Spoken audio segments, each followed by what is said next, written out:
السلام عليكم ورحمة الله وبركاته. عاملين ايه يا حبايبي؟ وحشتوني جدا جدا من الفيديو اللي فات.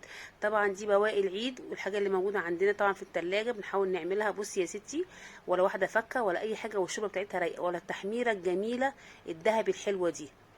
بصي، وكور بقى منه كده، وعاملين منه صوابع كده شكلها حلو قوي قوي. والشكل من بره طبعا بيفتح النفس. هو طبعا اكلة محببة جدا جدا. احنا بقى هنبتدي ازاي بقى يا ستي؟ صلوا على النبي كده عليه افضل الصلاه والسلام. واللي وصل لحد ان نعمل لك الفيديو واشتراك للقناه. 3 بصلات كده خراطيم قطع صغيره. تجيبي حبه زيت تشوحيها فيها. انا هعمله ني في ني، بس ني في ني بطريقه حلوه قوي هتعجبك جدا. هاتي معلقه بهارات كده، فلفل على شطه على كمون على توم باودر، وحطيها. قلبيها تقلبتين بس كده.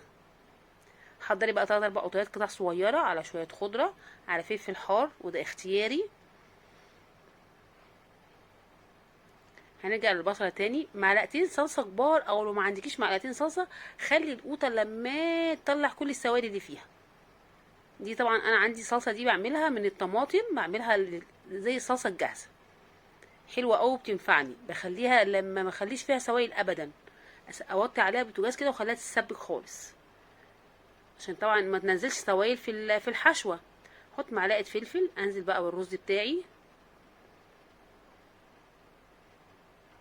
طريقه سهله وجميله جدا جدا. انزلي بقى بالخضره والقوطه اللي قطعتيها والفلفل، وقلبي. حطي شويه خضره كمان تاني، شويه الخضره دي قليله، حطي تاني شويه من التلاجة طبعا لان هو بيحب الخضره كتير.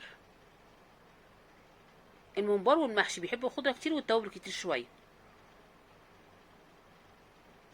طبعا انا مش هخليهم على النار خلاص، هشيلهم من على النار كده، لان انا مش عايزه القوطه ولا البصل ولا اي حاجه يفقد اللي ان هي ما تبقى دبلانه قوي. لا، عايزاها تبقى صاحيه كده، عشان لما تيجي تاكلي الممبار تلاقي بالبصلايه والقطايه كده طعمها خطير.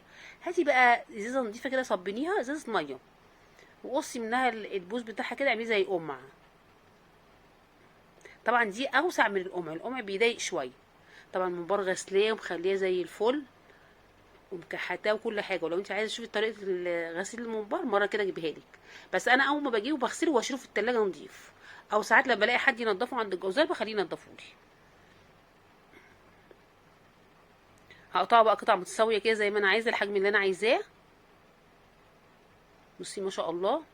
طبعا عصر عليه ليمون وغسلاه بملح وخل وكل حاجه.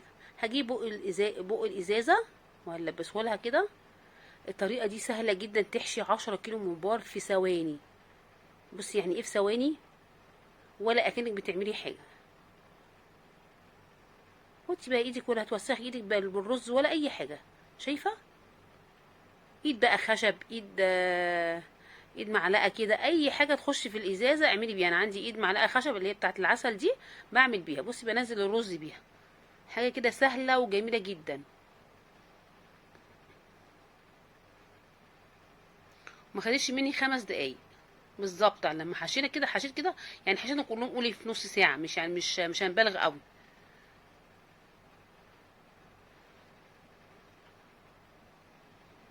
انا اوريكي بس طريقه الحشو كده وما نكمل الحشو كله. شايفه بتحشي قد ايه؟ طبعا بيتملي طبعا الممبار بتاعك. ما انت بتوزعيه الرفع اللي انت عايزاه. لو عايزاه رفيع اعمليه رفيع، عايزاه تخين بتتحكمي في كميه الرز اللي انت بتحطيها.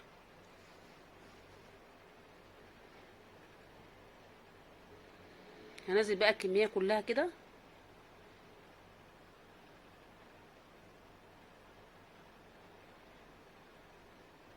بصي طريقته نضيفه ازاي. دوت بيملى اللي انت عملتيه كله. انت بتنزلي حبه اللي انت عايزاهم، واعملي بقى الرفع اللي انت تتحكمي فيه. شوف بنزل الرز عامل ازاي. طبعا انا جايباه اللي هو الكندوس، بيبقى تخين شويه، يعني بيبقى واسع شويه. انت عايزه تجيبيه ضيق شويه هتجيبي البيتيلو او تجيبي الضاني. الضاني رفيع جدا طبعا.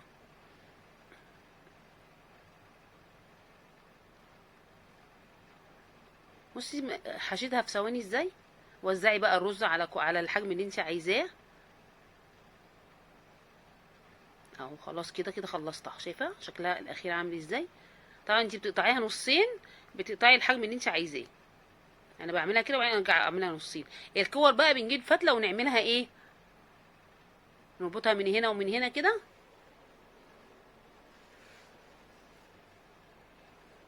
وكل مسافه كده مثلا 7 سنتي تروحي ايه رابطه فتله. مش 7 سنتي بالظبط، يعني انت بتعمليها بالموايم كده، يعني بعينك او بالبركه زي ما بيقولوا.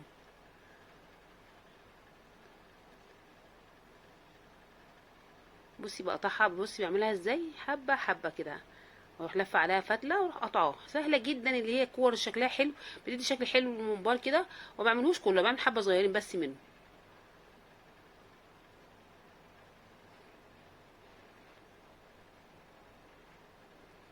بس انا بوريكي عشان لو عايز تعملي شكل منه. طبعا انت بتحسي ان هو صعب، ان هو مش صعب ولا حاجه.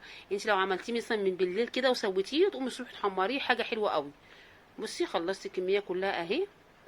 هجيب بقى ايه ابره كده واسخنها على النار اهي. سخنتها على النار كويس قوي، واروح ايه مخرماه عشان ده ما فيهوش اي تنفس، هيفرقع منك لو ما خرمتهوش.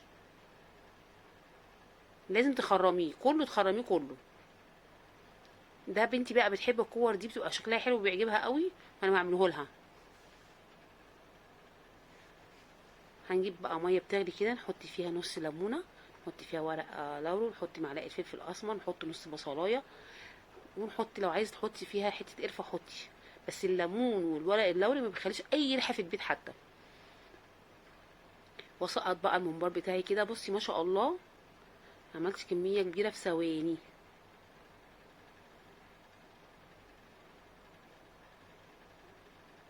شفتي بقى الكور شكلها حلو ازاي، بتنزل بقى في الميه. وعملت بقى ايه، قطعت كل حاجه اتنين. بصي عملته ازاي، زي الصوابع كده بالظبط، شكله حلو قوي. وطبعا ده عشان متنفس من ناحيتين، فانا ما بخرمهوش، بس ما تخليش الرز عند بوز يعني عند اخر الممبار. بصي بقى لما الميه بتاعته عامله ازاي.